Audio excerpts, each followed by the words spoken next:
Hi, I'm Jim Alvarez here at the Observatory in Santa Ana, California. I'm with Raul, who happens to be one of the biggest Misfits fans that I've come across in some time. Dude, tell us why you're here so early at the Observatory. Because I want to be able to win the front, you know?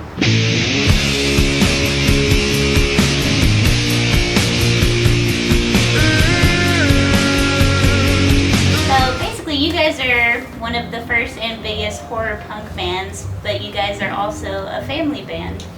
Can you Yeah. explain that a little bit? Well, yeah. When we started the band, I started it with Glenn, and not so long after, my brother, who was 12 when we started, wound up joining the band at 14. And my mom wouldn't let him go on the road until we came out to play the Whiskey A Go-Go.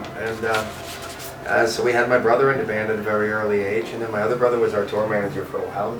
On the road with me now, I have my son.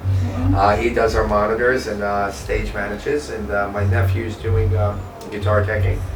So I carry a couple of kids with me at all times, so it's all good. Does that make the road easier for you? Yeah, it does, and I think it's also an experience for them because, you know, like we were discussing before, the band carries weights with us, and we don't really have any party ethics or anything like that. So it's a little bit of a grind. We all live in a Winnebago. Right. They stopped us at the border the other day coming into Arizona, and the guy, and it was midnight, and the guy, I was driving, and I pull over, and the guy goes, "How many guys you got in the Winnebago?" And I guess they were looking for like an illegal. Right. Yeah. I said 10, 11, I think. I said, I don't really know. He goes, "What do you mean you don't know?" I said, "Well, we're in the Misfits. We're going to Tucson," and the guy behind him goes, "Oh my God, it's Terry fucking Holiday." And we all went in and hung out with the guys and signed stuff for them. The point I made to the kids was in the letter I wrote today, was that you need your education and you need to put your plan B in effect before you go for the plan A. Now in my case, it was a machine shop and a family business. Yeah. I blew off playing football for Rhode Island to go and start this band, but I had a machine shop to fall back on. I got it. What position? I got it. The quarterback.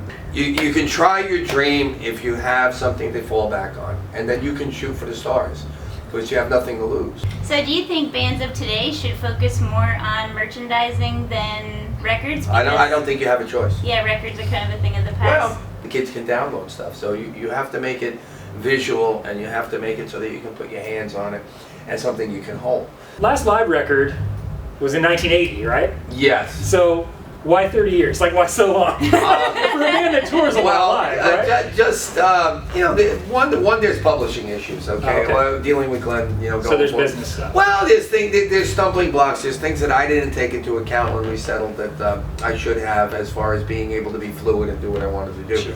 It was more logistics than it was, you know, artistic, Right. you know, restraint. And my little Misfits tattoo here, I I know. saw that you guys were going to do a book called Misfits Inc. My mother thought of that. Yeah? Did Yeah, you guys ever idea. do it? Have you started No, it? we're gonna do it. It's just a matter of traveling with like a camera set up like Yeah. you got and having people come in, and then you know, being able to weed through them and pick the really good ones from the bad ones without pissing people off. In '98, you said, I think this band's got another good like 10 years in it, Right.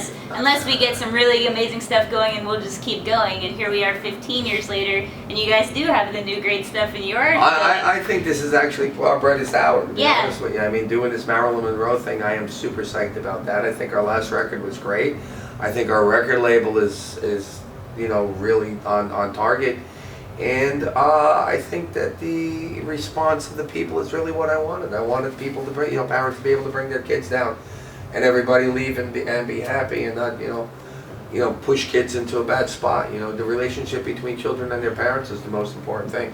And the thing is, you know, we try and strengthen that and not alienate the kids from their parents. And I think that's where my head's at. You know, we're in our 37th year, going into our 38th year, Wow. trying to go to 50. Yeah. So Wow. yeah, so the thing is, between the strength of the record label and the lineup that I got with everybody, we're happy. We're all laugh. Everybody has a good time. There's no arguments. Everything is cool. It's no bullshit. It's no egos. No nothing. So it's really nice.